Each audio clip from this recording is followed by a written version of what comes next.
ഈ സംവരണ വിഷയത്തിൽ ഏറ്റവും സത്യസന്ധമായ ഒരു നിലപാടെടുത്തൊരു പ്രസ്ഥാനമാണ് വെൽഫെയർ പാർട്ടി എന്ന് പറയുന്നത്. എല്ലാ പാർട്ടികളും തിരിച്ചൊരു നിലപാടെടുത്ത് ഭരണഘടന വിരുദ്ധമായ സാമ്പത്തിക സംവരണത്തെ ആണ് അവരനുകൂലിച്ചത്. എന്തുകൊണ്ടാണ് വെൽഫെയർ പാർട്ടി സാമ്പത്തിക സംവരണത്തെ നഖശിഖാന്തം എതിർക്കുന്നത്? അത് അടിസ്ഥാനപരമായി സംവരണം എന്ന് പറയുന്നൊരാശയം എന്തിനാണ് ഭരണഘടന മുന്നോട്ട് വെച്ചത് എന്നതിൽ വളരെ പ്രധാനപ്പെട്ട ഒരു കാര്യമാണ്.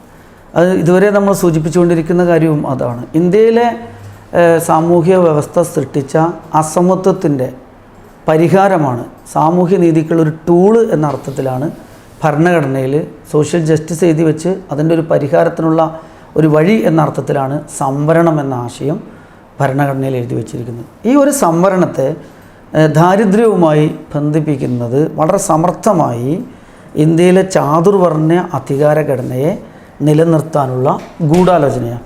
പ്രത്യേകിച്ചും ഇതിനെക്കുറിച്ച് ഗോൾവാൾക്കർ, സവർക്കറൊക്കെ വളരെ കൃത്യമായിട്ട് പറയുന്നുണ്ട്. സംവരണം എന്ന് പറയുന്നത് നമ്മുടെ രാജ്യത്തെ സമൂഹങ്ങൾക്കിടയിൽ അപകടമാണ്, സാമ്പത്തിക സംവരണമാണ് നടപ്പിലാക്കേണ്ടത്. അത് ഗോൾവാൾക്കറും സവർക്കറും പറയുമ്പോൾ ഒരു പ്രശ്നം, അവരുടെ വംശീയതയിൽ അധിഷ്ഠിതമായ പ്രത്യയശാസ്ത്രം അത് ഒരിക്കലും തന്നെ ജർമ്മനിയിലെ നാസിസം പോലെയോ ഇറ്റലിയിലെ ഫാസിസം പോലെയോ ലളിതമല്ല. അതിനെ തകർക്കാൻ കഴിയും. ഇന്ത്യയുടെ ഫാഷിസത്തെ വേഗം തകർക്കാൻ കഴിയില്ല. കാരണം അതിൻ്റെ അടിവേര് നിലനിൽക്കുന്നത് ഇന്ത്യയിൽ നിലനിൽക്കുന്ന ആചാരങ്ങളിലും വിശ്വാസങ്ങളിലും ചാതുർവർണ്ണ വ്യവസ്ഥയിലുമാണ്. അപ്പോൾ ഈ ചാതുർവർണ്ണ വ്യവസ്ഥയെ സംരക്ഷിക്കുന്നതിന് വേണ്ടിയാണ് സവർക്കറും ഗോൾവാൾക്കറും സാമ്പത്തിക സംവരണത്തെക്കുറിച്ച് പറഞ്ഞത്. അതേസമയത്ത് ഇന്ത്യയിലെ ഈ സാമൂഹ്യ വ്യവസ്ഥയെ ഒരിക്കലും അഡ്രസ്സ് ചെയ്യാൻ കമ്മ്യൂണിസ്റ്റ് പ്രസ്ഥാനങ്ങൾ ശ്രമിച്ചിട്ടില്ല. അവരുടെ ഒരു യൂറോ കേന്ദ്രീകൃതമായ വർഗ വിഭജനത്തിൽ നിൽക്കുകയാണ്. അതുകൊണ്ട് അവരും സാമ്പത്തിക സംവരണത്തെ കുറിച്ചാണ് സംസാരിക്കുന്നത്. സാമ്പത്തിക സംവരണത്തെ നഖശിഖാന്തം എതിർക്കേണ്ടി വരുന്നത് ഇന്ത്യയിലെ ചാതുർവർണ്ണ വ്യവസ്ഥയിൽ അധിഷ്ഠിതമായ അധികാരഘടനയെ പൊളിച്ചെഴുതണം, ഒരു സോഷ്യൽ ചേഞ്ച് ഉണ്ടാവണം, എന്നാലേ ഇന്ത്യ രക്ഷപ്പെടൂ എന്നാഗ്രഹിക്കുന്ന ഒരു രാഷ്ട്രീയ പ്രസ്ഥാനമാണ് വെൽഫെയർ പാർട്ടി. അതുകൊണ്ട് തന്നെ അത് സോഷ്യൽ ചേഞ്ചിന് ആവശ്യമായൊരു ടൂൾ എന്ന നിലക്ക് സംവരണമായിട്ട് തന്നെ നിൽക്കണം. അത് സാമൂഹ്യനീതിക്ക് വേണ്ടിയുള്ളതാണ്, സാമൂഹ്യ സമത്വത്തിന് വേണ്ടിയുള്ളതാണ്. ജാതി വ്യവസ്ഥ അരിക്കാക്കിയ മുഴുവൻ ജനങ്ങളെയും ഉയർത്തിക്കൊണ്ടുവന്ന് ഇവിടെ ഒരു സമത്വത്തിലേക്ക് എത്തിക്കണം. അപ്പോഴേ ഇന്ത്യ രക്ഷപ്പെടുകയുള്ളൂ. സാമ്പത്തികം സംവരണവുമായി ചേർക്കേണ്ടതില്ല. ദാരിദ്ര്യ നിർമ്മാർജ്ജനത്തിന് സർക്കാരിന് വേറെ പദ്ധതികളുണ്ടാവണം. അത് ഇവിടെയുള്ള സവർണ്ണ സമൂഹത്തിലും ദരിദ്രരുണ്ട്, അവർണ്ണ സമൂഹത്തിലും ദരിദ്രരുണ്ട്. ദാരിദ്ര്യം ഒരിക്കലും തന്നെ സാമൂഹ്യ വ്യവസ്ഥയുമായി ബന്ധപ്പെട്ടതല്ല. ഉണ്ടെങ്കിൽ തന്നെ അവർണ്ണ സമൂഹത്തിൻ്റെ ദാരിദ്ര്യത്തിനാണ് അത് കാരണമായി തീരുന്നത്. പക്ഷേ ഈ സാമ്പത്തിക പ്രതിസന്ധി ഉയർന്ന ജാതിയിൽ ജനിച്ചു എന്നതുകൊണ്ട് മാത്രം മാറ്റി നിർത്തുക ശരിയാണോ എന്നൊരു ചോദ്യം അവർ ഉയർത്താറുണ്ട്. മാറ്റി നിർത്തപ്പെടുന്നില്ലല്ലോ. കാരണം എന്താ വെച്ചാൽ ഒരിക്കലും തന്നെ സാമൂഹ്യ പിന്നാക്കാവസ്ഥ അവരനുഭവിക്കുന്നില്ല. സാമ്പത്തിക പിന്നാക്കാവസ്ഥ പട്ടിണി എന്ന് പറയുന്ന ഒരാളുടെ അന്തസ്സിനും അഭിമാനത്തെയും ബാധിക്കുന്നില്ല. പകരം അത് ദാരിദ്ര്യമാണ്. സത്യത്തിൽ അതെല്ലാ വിഭാഗങ്ങൾക്കുമുണ്ട്. ഒരിക്കലും തന്നെ സവർണ്ണ സമൂഹത്തിൽപ്പെട്ട ഒരാൾ ദാരിദ്ര്യം അനുഭവിക്കുമ്പോഴും അദ്ദേഹത്തിന് സ്വപ്നം കാണുന്നതിന് തടസ്സമില്ല, പ്രതീക്ഷകൾ അർപ്പിക്കുന്നു. കാരണം അദ്ദേഹം ഒരിക്കലും അടിമത്വം അനുഭവിച്ചിട്ടില്ല. അതേസമയത്ത് സാമൂഹ്യ പിന്നാക്കാവസ്ഥ അനുഭവിക്കുന്ന ഒരു ജനതയ്ക്ക് ഒരു ദിവസം 1000 രൂപ കൂലി കിട്ടിയാൽ പോലും അദ്ദേഹത്തിന് കുട്ടികളെ പഠിപ്പിക്കുന്നതിനെക്കുറിച്ചോ ഒരു ഭൂമി വാങ്ങുന്നതിനെക്കുറിച്ചോ വീട് വെക്കുന്നതിനെക്കുറിച്ചോ സ്വപ്നം കാണാൻ പോലും സാധ്യമല്ലാത്ത വിധമാണ് ആ വിഭാഗത്തെ അടിച്ചമർത്തിയിരിക്കുന്നത്. അപ്പോൾ സാമൂഹ്യ പിന്നാക്കാവസ്ഥ എന്ന് പറയുന്നത് ബോധപൂർവം ഒരു ജനാധിപത്യ ഗവൺമെൻറ് അവരെ ഉയർത്തിക്കൊണ്ടുവരും. മറ്റതങ്ങനെയല്ല.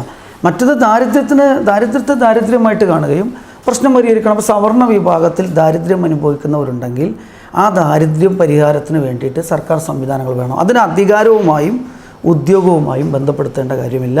സംവരണം എന്ന് പറയുന്നത് ശരിക്കും അധികാര പങ്കാളിത്തവുമായിട്ടാണ് അതിൻ്റെ യഥാർത്ഥ ബന്ധം. ഇതൊക്കെ പറയുമ്പോഴും നമ്മുടെ രാജ്യത്തെ എം പിമാരിലൊരു 40% ദളിതരും ന്യൂനപക്ഷങ്ങളും പിന്നോക്ക വിഭാഗക്കാരൊക്കെ. പക്ഷെ അവരാരും ഈ സംവരണ ബില്ല് വന്നപ്പം എതിർത്തില്ല. ആകപ്പാടെ മുസ്ലിം ലീഗിൻ്റെ എം പിമാർ മാത്രമേ ഉണ്ടായിരുന്നുള്ളൂ അതിനെ എതിർക്കാനായിട്ട്. എന്താണ് അങ്ങനെ സംഭവിക്കുന്നത്? അവർ തന്നെ പ്രതിനിധീകരിക്കുന്ന കമ്മ്യൂണിറ്റിയുടെ ആവശ്യങ്ങൾക്ക് വേണ്ടി, അത് ഭരണഘടനാനുസൃതമായ ആവശ്യങ്ങളായിട്ട് പോലും അതിനുവേണ്ടി നിലകൊള്ളാൻ അവർക്ക് സാധിക്കാതെ പോകും. ഇസ്ലാമിലെ സ്ത്രീ ആധുനിക കാലഘട്ടത്തിലെ, പ്രത്യേകിച്ച് കേരളത്തിലെ ഒരു വലിയ ചർച്ചാ വിഷയമാണ്. സ്ത്രീയുടെ പർദ്ദയടക്കമുള്ള മുഖം മറച്ചുള്ള വസ്ത്രധാരണം, അവരുടെ വിദ്യാഭ്യാസം, അവരുടെ തൊഴിൽ, എന്തിനേറെ മുത്തലാഖ് വരെയുള്ള വിഷയങ്ങളിൽ ഇസ്ലാം സ്ത്രീയെ അടിച്ചമർത്തുന്നു എന്നാണ് ഒരു പൊതു സംസാരം. അങ്ങനെ കരുതുന്നു? ഇസ്ലാമിലെ സ്ത്രീ മാത്രം ചർച്ച ചെയ്യപ്പെടുന്നത് അത്ര സത്യസന്ധമാണെന്ന് തോന്നുന്നില്ല. അതേ സന്ദർഭത്തിൽ ലോകതലത്തിൽ തന്നെ ശ്രദ്ധിച്ചാൽ നമുക്ക് ബോധ്യപ്പെടും, സ്ത്രീകൾ നിരന്തരമായി വിവേചനത്തിന് വിധേയമായിക്കൊണ്ടിരിക്കുന്നുണ്ട്. ഒരിക്കലും തന്നെ ലിംഗനീതി ലോകത്ത് ഉണ്ടായിട്ടില്ല. പുരുഷ മേധാവിത്വമായ ഒരു മനോഭാവവും അത്തരം രീതികളുമാണ് ലോകത്തുടനീളം നമുക്ക് കാണാൻ സാധിക്കുന്നത്. ഞങ്ങളുടെ ഒരു നിലപാട് ഇതുമായി ബന്ധപ്പെട്ട് ജെൻഡർ ജസ്റ്റിസ് എന്ന് പറയുന്നത് ഞങ്ങൾ ഉയർത്തിപ്പിടിക്കുന്ന ഒരു മുദ്രാവാക്യമാണ്. അതുകൊണ്ട് തന്നെ പുരുഷൻ സ്ത്രീ അവരുടെ ശരീരപ്രകൃതത്തിലുള്ള വ്യത്യാസം ഒഴിച്ചു നിർത്തിയാൽ എല്ലാ കാര്യത്തിലും തുല്യ നീതി സമത്വം അനുവദിച്ചു കൊടുക്കണമെന്നാണ് ഞങ്ങൾ ഉയർത്തിപ്പിടിക്കുന്നത്. അതേ സന്ദർഭത്തിൽ ഈ പുരുഷ മേധാവിത്വ മനോഭാവം എല്ലാ വിഭാഗങ്ങളിലും മതസമൂഹങ്ങളിലും ഒരു മതത്തിലും വിശ്വസിക്കാത്തവരിലും അത് പ്രവർത്തിക്കുന്നു എന്നാണ് ഒരിക്കലും തന്നെ ഒരു മതവിശ്വാസവും ഇല്ലാത്ത ജനപ്രതിനിധികളൊക്കെ നടത്തിക്കൊണ്ടിരിക്കുന്ന, സ്ത്രീകൾ സംബന്ധമായി അവർ നടത്തിക്കൊണ്ടിരിക്കുന്ന ആക്ഷേപ വാക്കുകൾ, അവരുടെ പ്രതികരണങ്ങളൊക്കെ ഒരു പുരുഷ മേധാവിത്വ മനോഭാവത്തെ തന്നെയാണ് അവരുടെ പ്രതികരണങ്ങളിലൂടെ പുറത്തു വന്നുകൊണ്ടിരിക്കുന്നത്. ഈ മുത്തലാഖ് പോലുള്ള ശീലങ്ങളെ എതിർക്കേണ്ടതല്ലേ?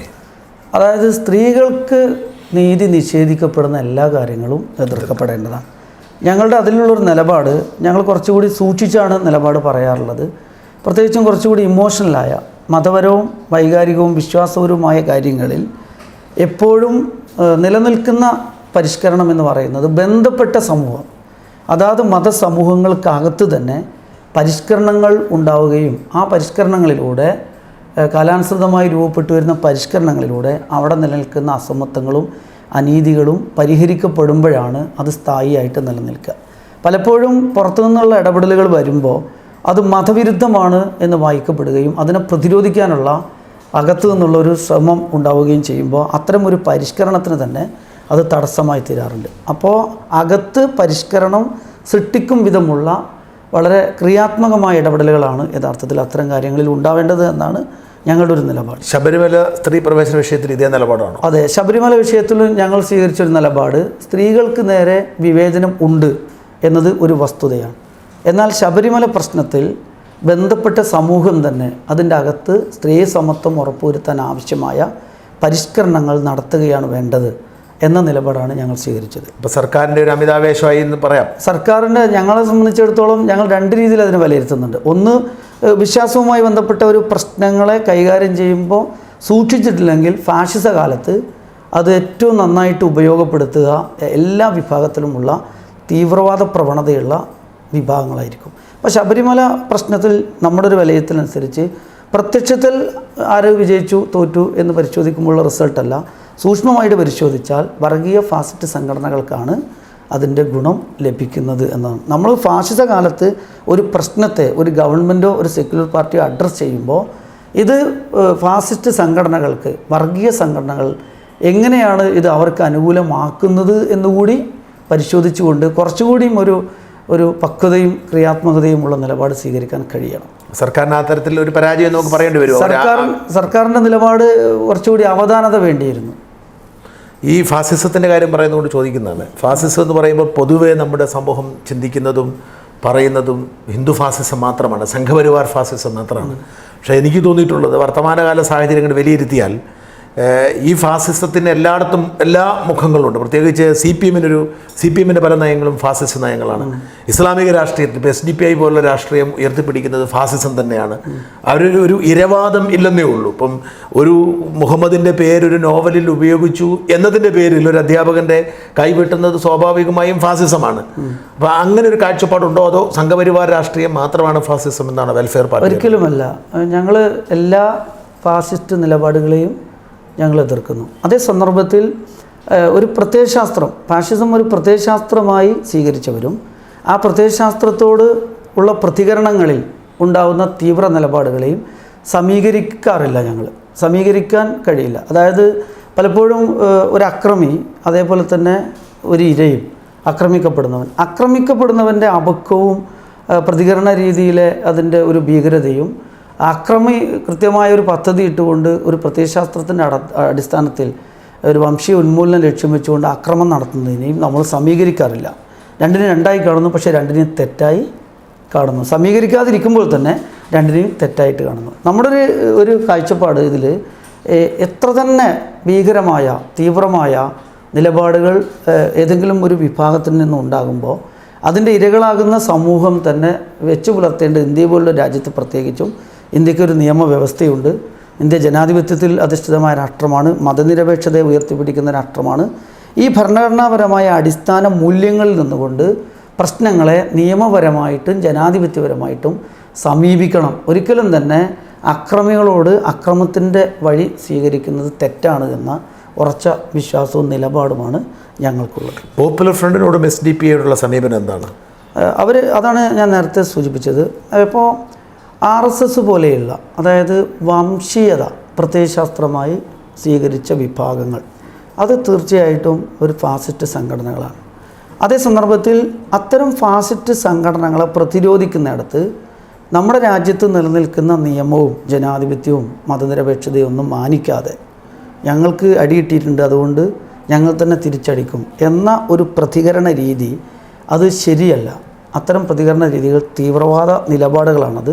അത്തരം നിലപാടുകളുടെ റിസൾട്ടും ആത്യന്തികമായി ലഭിക്കുന്നത് ശരിയായ ഫാസിസ്റ്റ് ആശയം തന്നെ ഉള്ള സംഘടനകൾക്കാണ്. അതിപ്പോൾ CPM പോലും കണ്ണൂരിൽ തിരിച്ചടിക്കുന്നതിനെക്കുറിച്ച് ഞങ്ങളുടെ നിലപാടെന്ന് പറയുന്നത് RSSനാണ് അവർ തിരിച്ചടിക്കുന്നത്. RSSകാർ കൊല്ലുമ്പോഴാണ് അവർ തിരിച്ചു കൊല്ലുന്നത്. പക്ഷേ ഞങ്ങളുടെ നിലപാട് ഒരു ഗവൺമെൻറ് പോലും കയ്യിലുള്ള, അല്ലെങ്കിൽ മാറി മാറിയെങ്കിലും ഭരിക്കുന്ന ഒരു പാർട്ടി ഇവിടെയുള്ള നിയമവ്യവസ്ഥയെയും അധികാര സംവിധാനത്തെയുമാണ് അത്തരം ഫാസിസ്റ്റ് പ്രവണതകളെ പ്രതിരോധിക്കാൻ ഉപയോഗിക്കേണ്ടത്. സ്വന്തം ആയുധം ഉപയോഗിക്കുന്നതും അക്രമത്തിൻ്റെ മാർഗ്ഗം സ്വീകരിക്കുന്നത് തെറ്റാണ്. അത് അരക്ഷിതാവസ്ഥയും അരാജകത്വവും ഉണ്ടാക്കും. ഒപ്പം യഥാർത്ഥ വർഗീയ ഫാഷിസത്തിന് അത് അനുകൂലമായി. പ്രതിരോധം മാത്രമാണോ? പലപ്പോഴും അഭിപ്രായം പോലും പറയാൻ അവർ അനുവദിക്കുന്നില്ല. എന്നെ സംബന്ധിച്ചിടത്തോളം എൻ്റെ വ്യക്തിപരമായ അഭിപ്രായം ഞാൻ പറയാം. ഞാൻ ഫാസിസത്തെ എതിർക്കുന്ന ആളാണ്. സംഘപരിവാർ ഫാസിസം പോലെ തന്നെ, കാരണം അതിനേക്കാൾ തീവ്രമായ രീതിയിൽ പലപ്പോഴും ഒരു ചെറു വിമർശനം പോലും ഇസ്ലാമിക ഫാസിസ്റ്റുകളും അംഗീകരിക്കുന്നില്ല എന്നുള്ള വാസ്തവമാണ്. നമ്മൾ ഏറ്റവും അറിയപ്പെടുന്നതും പ്രശസ്തമായ ഉദാഹരണമാണ് കൈവെട്ട് സംഭവം. ഞാൻ പറഞ്ഞാൽ അതൊരു പ്രതിരോധം മാത്രമാണോ? അതിനപ്പുറമുള്ള അത് തീർച്ചയായിട്ടും അത് മുഹമ്മദ്, ഞാൻ ചോദിക്കും, ഇസ്ലാം വിമർശനാതീതമാണോ? ഒരിക്കലുമല്ല. ഒന്നും വിമർശനാതീതമല്ല. അത് ഇസ്ലാമിൻ്റെ തന്നെ ഒന്നും വിമർശനാതീതമല്ല. ഇപ്പോൾ കൈവെട്ട് കേസ് പറഞ്ഞു. കൈവെട്ട് കേസ് തീർച്ചയായിട്ടും തെറ്റാണ്. അത് അവരുടെ ഭാഗത്തു നിന്ന് ഉണ്ടാകുന്ന അത്തരം പ്രവർത്തനങ്ങളെ അതിശക്തമായി എതിർക്കുന്ന ഒരു വിഭാഗമാണ് welfare party. SDPI, popular front പോലെയുള്ള സംഘടനകളുടെ ഭാഗത്തു നിന്നുണ്ടാകുന്ന ഇത്തരം തീവ്ര നിലപാടുകളെ അതിശക്തമായി എതിർക്കുകയും അതിനെ ആശയപരമായിട്ട് തന്നെ നേരിടുകയും ചെയ്യുന്ന സംഘടനയാണ് വെൽഫെയർ പാർട്ടി. ഒരിക്കലും നമുക്ക് യോജിക്കാൻ കഴിയില്ല. ഇസ്ലാം വിമർശനത്തെയും അംഗീകരിക്കുന്നു. വിമർശനം, സംവാദം എന്ന് പറയുന്നത് ആർക്കും നിഷേധിക്കാൻ പറ്റാത്ത കാര്യമാണ്. ആർക്കും വിമർശിക്കാം. വിമർശനം, സംവാദം എന്ന് പറയുന്നത് അതിൽ പലപ്പോഴും നമ്മൾ സൂചിപ്പിക്കാറുള്ളൊരു കാര്യം, ആരുടെയും വികാരങ്ങളെ വ്രണപ്പെടുത്താതെ വിമർശിക്കാൻ കഴിയുക എന്നത് അതൊരു കലയാണ്. അത് സാധിക്കുക എന്നതാണ് എപ്പോഴും നല്ലത്. വിമർശിക്കാൻ ആർക്കും സ്വാതന്ത്ര്യമുണ്ട് തീർച്ചയായിട്ടും. ലീഗിനോടുള്ള സമീപനം എന്താണ്? വെൽഫെയർ ലീഗ് നമ്മൾ മനസ്സിലാക്കുന്നിടത്തോളം അത് മുസ്ലിം സമുദായത്തെ അവർ തന്നെ അവകാശപ്പെടുന്നതനുസരിച്ച് ഒരു സാമുദായിക രാഷ്ട്രീയ പ്രസ്ഥാനമാണ്. ആ അർത്ഥത്തിൽ അവർ ആ സമുദായത്തിൻ്റെ, ഇപ്പം നമ്മുടെ രാജ്യത്ത് ഏതെങ്കിലും ഒരു സമൂഹം സ്വയം ശക്തിപ്പെടുക, വളരുക, വലുതാവുക, അതൊരു ലക്ഷ്യമായി തീരുക എന്നുള്ളത് നമ്മുടെ രാജ്യത്ത് തീർച്ചയായിട്ടും ഒരു കുറ്റമല്ല. അതിന് വർഗീയ സ്വഭാവങ്ങളോ അല്ലെങ്കിൽ വേറെ ഒരു വിഭാഗത്തെ അംഗീകരിക്കാൻ കഴിയാതെ വരികയോ ഒക്കെ ചെയ്യുമ്പോഴാണ് അതൊരു തെറ്റായിത്തീരുക. ആ അർത്ഥത്തിൽ മുസ്ലിം ലീഗ് മുസ്ലിം സമുദായത്തിൻ്റെ പ്രശ്നങ്ങൾ അറ്റൻഡ് ചെയ്യുന്ന ഒരു രാഷ്ട്രീയ പാർട്ടിയാണ് എന്നാണ് അവരുടെ അവകാശവാദം. അതിനോട് അവർക്ക് നീതി പുലർത്താൻ കഴിയുന്നുണ്ടോ ഇല്ലേ എന്നുള്ള സംവാദങ്ങളാണ് കമ്മ്യൂണിറ്റിയിൽ നടന്നുകൊണ്ടിരിക്കുന്നത്. വെൽഫെയർ പാർട്ടിക്ക് മറ്റ് രാഷ്ട്രീയ പാർട്ടികളോടുള്ള നിലപാട് തന്നെയാണ്. അവരോട് സഹകരിക്കാനുള്ള സാധ്യതയുണ്ടോ ഭാവിയിൽ ലീഗിനോട്? അവരോട് എന്നുള്ളതല്ല, ഞങ്ങളുടെ ഒരു നിലപാട്, ഒരു പ്യൂരിറ്റൻ ഗ്രൂപ്പായിട്ട് മാറി നിൽക്കുക എന്നുള്ളതല്ല. അതൊരിക്കലും ഇന്ത്യയിൽ സാധ്യമായ കാര്യമല്ല. നമ്മൾ ഉയർത്തിപ്പിടിക്കുന്ന നമ്മുടെ പൊളിറ്റിക്സ്, നമ്മുടെ രാഷ്ട്രീയത്തെ ഒന്നും അടിയറു വെക്കാതെ തന്നെ ആ രാഷ്ട്രീയത്തെ തന്നെ സ്ഥാപിച്ചെടുക്കാൻ മുന്നണി രാഷ്ട്രീയത്തിൻ്റെ ഗുണാത്മക വശങ്ങളെ പ്രയോജനപ്പെടുത്തുക എന്നുള്ളത്, ഇതൊരു ന്യൂജൻ പാർട്ടിയാണെങ്കിലും അത് പ്രയോജനപ്പെടുത്തുക എന്നത് ഞങ്ങളുടെ കൂടി ഒരു ലൈനാണ്, രീതിയാണ്. അതിന് ഞങ്ങൾക്കൊരു തടസ്സമില്ല. സമസ്തയോടും കാന്തപുരത്തോടുള്ള സമീപനം എന്താണ്? മതസംഘടനകളാണ്. മതസംഘടനകളോട് പ്രത്യേകിച്ച് നമ്മൾ ഒരു പൊളിറ്റിക്കൽ പാർട്ടികളോട് നടക്കുന്ന ഒരു നീക്കുപോക്കോ ഡിസ്കഷനോ ഒന്നും ആവശ്യമില്ല. ഒക്കെ മതസംഘടനകൾ മാത്രമാണ്. ആ അർത്ഥത്തിൽ ആ സംഘടനകളോടൊക്കെ സൗഹൃദം വെച്ച് പുലർത്തുന്ന പാർട്ടിയാണ്. ഈ ഗെയിൽ സമരത്തിൽ വളരെ സജീവമായി ഇടപെട്ടിരുന്നു. പക്ഷെ അവരത് പൂർത്തിയാക്കി. അതൊരു പരാജയമാണെന്ന് തോന്നുന്നുണ്ടോ? ഒരിക്കലുമില്ല.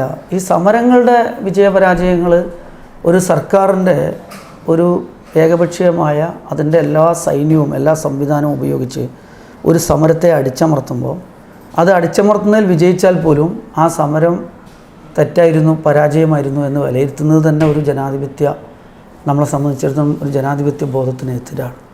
കാരണം ഇരകൾ പരാജയപ്പെട്ടിരിക്കുന്നു എന്ന് പറഞ്ഞാൽ അതിലർത്ഥമില്ല. കാരണം എല്ലാ മെഷീനറിയും സർക്കാരിൻ്റെ കൈവശമാണുള്ളത്.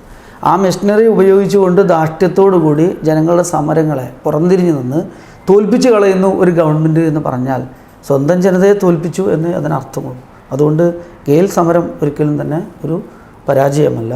അത്രയും ആളുകൾ അവരുടെ നിലനിൽപ്പിന് വേണ്ടി പിടിച്ചു നിന്ന് സമരം ചെയ്യുന്നു. സമരം ഇപ്പോഴും തുടർന്നുകൊണ്ടിരിക്കുന്നു. സമരം നിർത്തിപ്പോയിട്ടില്ല ആരും. സമരം ഇപ്പോഴും തുടർന്നുകൊണ്ടിരിക്കുന്നു. അങ്ങനെയാണ് സമരങ്ങളെ വിലയിരുത്തേണ്ടത് എന്നാണ് നമ്മുടെ ഈ ആം ആദ്മി പാർട്ടി വ്യവസ്ഥാപിത രാഷ്ട്രീയ പാർട്ടികളിൽ നിന്ന് വ്യത്യസ്തമായ സമീപനമുള്ള ഒരു പ്രസ്ഥാനമാണ്. എന്തുകൊണ്ട് അവരുമായി നിങ്ങൾക്കൊരു സഹകരണം? ആം ആദ്മി പാർട്ടിയുമായിട്ട് സഹകരണത്തിന് ഞങ്ങൾക്ക് ഒരു തടസ്സവുമില്ല. മാത്രമല്ല, ഞാനിപ്പോൾ 2 ദിവസം മുമ്പ് നമുക്ക് കിട്ടിയ വിവരം, മഹാരാഷ്ട്രയിൽ ആം ആദ്മി കൂടിയുള്ള ഒരു മുന്നണിയിൽ ഇപ്പോൾ വെൽഫെയർ പാർട്ടി അംഗമാണ്. കേരളത്തിൽ അത്ര പ്രസ്താവ്യമായ ഒരവസ്ഥ ആം ആദ്മിക്കുള്ളത് നമുക്കറിയില്ല. കാരണം അതിന് ലീഡേഴ്സിനെ ഞങ്ങൾ കാണുന്നുള്ളൂ. നമ്മൾ റെഡിയാണ്. അതുപോലുള്ള സംഘടനകളായിട്ട്, പ്രത്യേകിച്ച് ന്യൂജൻ പാർട്ടികളുമായിട്ട് പല കാര്യങ്ങളിലും ഒരേ ആശയങ്ങൾ ഉയർത്തിപ്പിടിക്കുന്നത് കൊണ്ട് ചേർന്ന് നിൽക്കാൻ നമുക്ക് താല്പര്യമാണ്. ഇടതും വലതുമായി വേർതിരിഞ്ഞിരിക്കുന്ന കേരള രാഷ്ട്രീയം മുമ്പ് സൂചിപ്പിച്ചതുപോലെ മൂന്നാമത് ഒരു പ്രസ്ഥാനമായി സംഘപരിവാർ ശക്തി പ്രാപിക്കുന്ന പശ്ചാത്തലത്തിൽ യഥാർത്ഥത്തിലുള്ള ജനങ്ങളുടെ വിഷയങ്ങൾ കൈവിട്ടു പോകുമ്പോൾ, മറന്നു പോകുമ്പോൾ വെൽഫെയർ പാർട്ടി മുൻപോട്ട് വയ്ക്കുന്ന ആശയങ്ങളെങ്കിലും ചർച്ച ചെയ്യേണ്ടതാണ്. ബഹുമാന്യനായ പ്രസിഡന്റ് പറഞ്ഞതുപോലെ നിഷ്പക്ഷമായ ജനാധിപത്യത്തിലും മനുഷ്യാവകാശത്തിലും ഭൂപ്രശ്നങ്ങളിലും ദളിത് വിഷയങ്ങളിലുമൊക്കെ ഊന്നി ഈ പ്രസ്ഥാനം ഒരു തിരുത്തൽ രാഷ്ട്രീയ സംഘടനയായി മാറട്ടെ എന്ന ആശംസയാണ് ബാക്കിയാവുന്നത്. നന്ദി.